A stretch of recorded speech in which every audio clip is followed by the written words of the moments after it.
Thank you for meeting with me. Can you talk about the work that you do?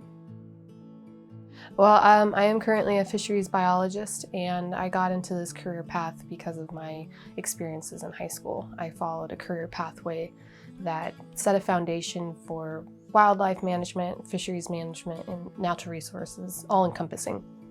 We had a lot of different labs and projects that we were able to work on that built a foundation of skills and abilities and knowledge that set us up for being in a career that we're really passionate about.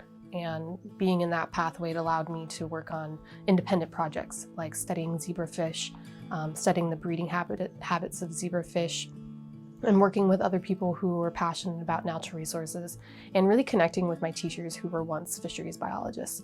And they gave me the knowledge of how to start a career, and I followed that all the way through high school and just gained more knowledge and became more passionate about the topic until I went into college and continued to follow that career path until I finally landed a job as a permanent fisheries biologist.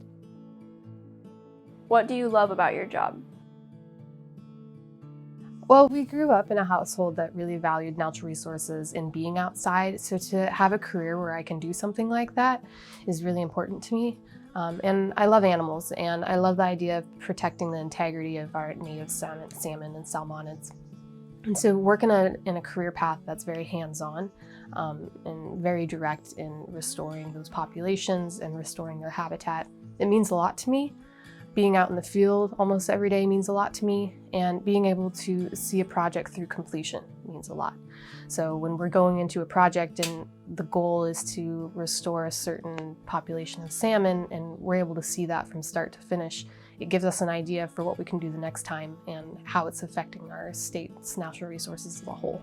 And it has a significance that's different to each person. To the tribe, maybe more of a cultural significance.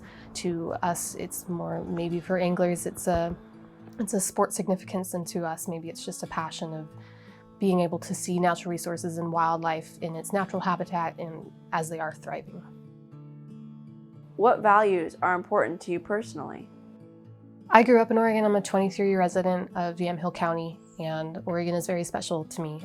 I've been familiar with this state. I've worked all over the state on different projects. The Coast Ranges, in particular, are very special to me because a lot of my fisheries work has been based there. And I've got to know the species really well. I've got to know the Siuslaw National Forest really well, and to work in these areas that are unique and different than other places. And it's neat to see people come into Oregon and to describe why Oregon is so special to them. And then it makes me realize why I love Oregon so much. It's the greenery, it's the water, it's the animals that live here, and it's the people that want to be involved in natural resources. So most of my work is geared towards fisheries management and fisheries science. And we have our hatcheries at the state that we work with in the state. All of the hatcheries in the state are owned by ODFW. I'm sure that there are probably a few that are private, but we are involved in helping with these, and like I said before, protecting the integrity. And these hatcheries were designed to support the native populations of salmon by providing sport fish that anglers can catch. So these wild salmon who have different characteristics than a hatchery salmon are ultimately protected. And our job is to conserve these wild salmon and to enhance their populations, but still provide an area where the public can be involved with sport fishing. And so to conserve these species, we're looking at a lot of different components. And like you mentioned earlier, forestry does play a component in that. And there are a lot of people at the table. There's a lot of different stakeholders. So to consider all of these things, we have to look at all of the aspects of where our conservation is going. And so sometimes it takes a really long time, but it's nice to be able to see the project from start to finish and conserving a species, or maybe something that's a long-term project and it's ongoing. Because sometimes when we look at conserving a species, we're looking at the effects that it has down the chain. Chinook salmon are one of the main food sources for our coastal orca whales. And when their population starts to decline, the orca whale populations start to decline. So it has a cascading effect. So our conservation goes beyond just more than just one species. It goes to the next. It goes to the ecosystem level, which encompasses forestry, it encompasses hydrology, aquatics, fisheries, and timber harvesting, recreation, and all the public values that are aligned with it too. What does your day-to-day look like at work?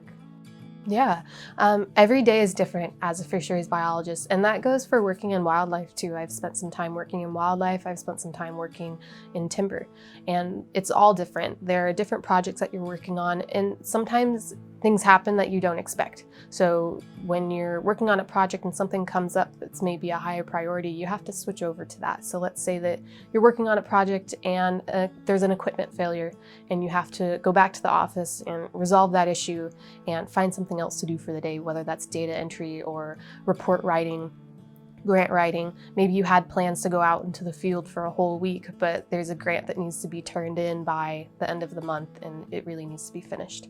So there are things just like with every job that kind of maybe sidetrack you from what your original plans were, but it's all about prioritizing what needs to be done first. I spend a lot of time out in the field, but I also spend a significant amount of time analyzing data and writing reports and giving them to the people, my supervisors who are above me, so that they can write these different documents to like NOAA and different federal agencies that maybe would be giving us money for a conservation project. So data collection is important, but it's not the whole job. There are other components. Another important component is making sure that all of the gear is maintained, and because you don't want to go out into the field and find that something's not working. So you have to be proactive, and there are just a lot of things that could happen. So it's not every day in the field kind of thing. What kind of skills do you need to be successful in the work that you do? You know, when you're in high school, I always encourage students that I talk to now who were in the same position that I was in at one time, how important it is to network and to ask really good questions and to think critically.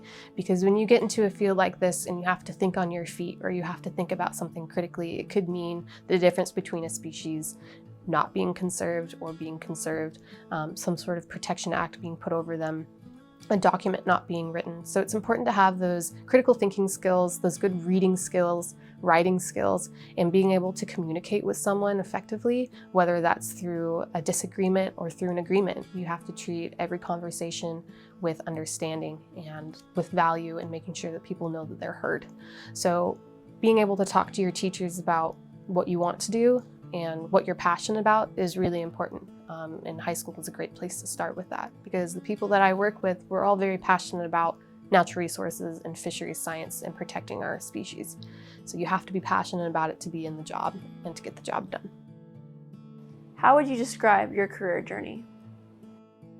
Well, I started out in high school in the career pathway at McMinnville High School, and I had some really great teachers that really encouraged me to critically think and to ask good questions, and they knew that I was passionate about natural resources. And it wasn't until I started getting involved with fish and designing independent experiments on zebrafish that I really realized that's the route that I wanted to take. So I followed that through college and got a degree in fisheries and wildlife science and a specialization in animal behavior, and followed that through to a career. And worked seasonal work for many seasons, working different jobs, salmon surveys, habitat surveys, looking at wildlife, looking at timber harvesting, until I gained enough experience to land a permanent job as a fisheries biologist. And with that, I feel like I can bring new ideas to the table and provide an experience and knowledge that is beneficial to a team, just like anybody else would. So it's nice to be part of that project. And looking back on the career path, I think that the people who were involved were an integral part of being able to make it happen for me. What sorts of students might be drawn to the work that you do? I think anyone who would like to be outside, anyone who likes to ask big questions or critically think, someone who's good at looking at analysis, looking at data and being able to understand what that data means, and someone who's passionate about animals. I mean, there are jobs in this field that are very hands-on, and there are jobs in the field that are very hands-off and are more about report writing and grant writing. So it depends on where you want to be, but you can work on different aspects of the field and work on different projects. So there's something for everyone if you want to be a part of it. There's fisheries management, and there's wildlife management, and there's timber management. I mean, natural resources is all encompassing. There are a lot of different departments within our department that work on different projects to provide a better environment and to provide a better experience for everyone. What inspires you about the work that you do?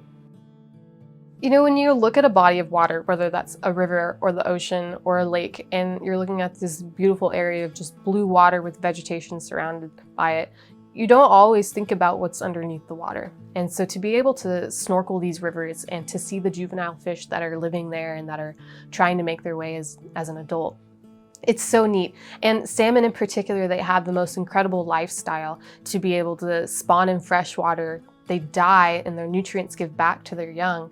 And then these young, they grow there for like a year or so. They go out to the estuaries, they grow a little bit, they learn how to adapt to live in salt water, and then they go out to the ocean for 3 to 5 years, depending on the ocean conditions, and then they make it back. And the cycle happens over and over and over again. And to see the different patterns and how these fish just know that it's time to come back, it's just so special. And it's an emotional thing for people who are passionate about fisheries, because you see how much these fish go through and what they do to give back to their young. It's a total act of giving back to the next generation. Did you have any mentors along the way? Yeah, so I had 2 really special teachers in high school. I won't list their names, but they worked at McMinnville High School, and they were instrumental in helping me in every way I could to develop a foundation in natural resource management knowledge and skills and abilities, and they were listed on my resume as references for some time.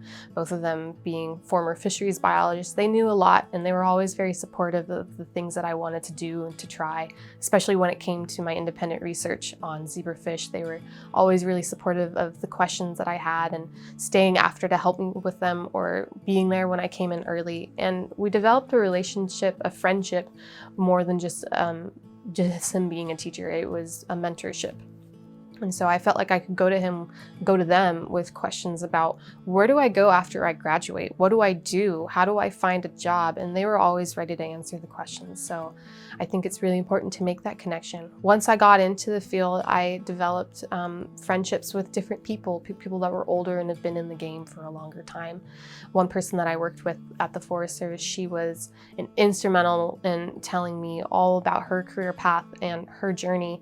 And it really opened my eyes up to realize that everyone's journey is different, and the steps that you take won't match the steps that someone else's takes. So whatever you want to do, don't compare yourself to someone else. Do it how it's going to be best for you, what's going to fit your lifestyle at the time, and don't put yourself in a financial burden because you think you have to. So there are people out there that are willing to help you and to guide you through these steps so that you're not alone and you're not getting yourself into a sticky situation. Can you talk about the importance of representation in the work that you do?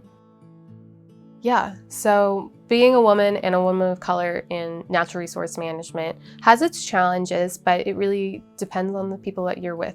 These kind of discriminations can happen in any environment, but working in a male-dominated field, sometimes the opportunities are less for women, especially young women. So I really found a way to connect with men who were in this field that were my supervisors or who were my coworkers in a way that made them very supportive of me. And I asked really good questions, and I offered help and proved to them that I could do the same things that the other younger men and that were my coworkers could do too. I went out and got my wildland red card to fight fire, and I helped in every way I could in the departments that I was working in. And I stepped up, and sometimes it takes a lot of confidence to be able to step up and raise your hand first, but over time it builds repertoire and it builds an idea in their head that you're an equal and that you can just do as much as they can. And it's really helped me along the way to just remember that these are all people, and you just have to step up and do your part and be brave. What advice do you have for students trying to decide what they want to do later in life? I would say the first step in finding a career that you're very passionate about is looking at the things that you like to do in your everyday life. I love to hike. I've been raised in an area, like a wetland area with timber, and so our childhood was based around looking at a pond and exploring the grass and walking through the woods, and those are things that I loved. So I wanted a career that gave me those same things and those same values. So when you can find something that you're really passionate about, let's say that it's working in timber and you like walking through the woods and you like the idea of logging and your parents were loggers, then you can go through and find the steps to be the same thing.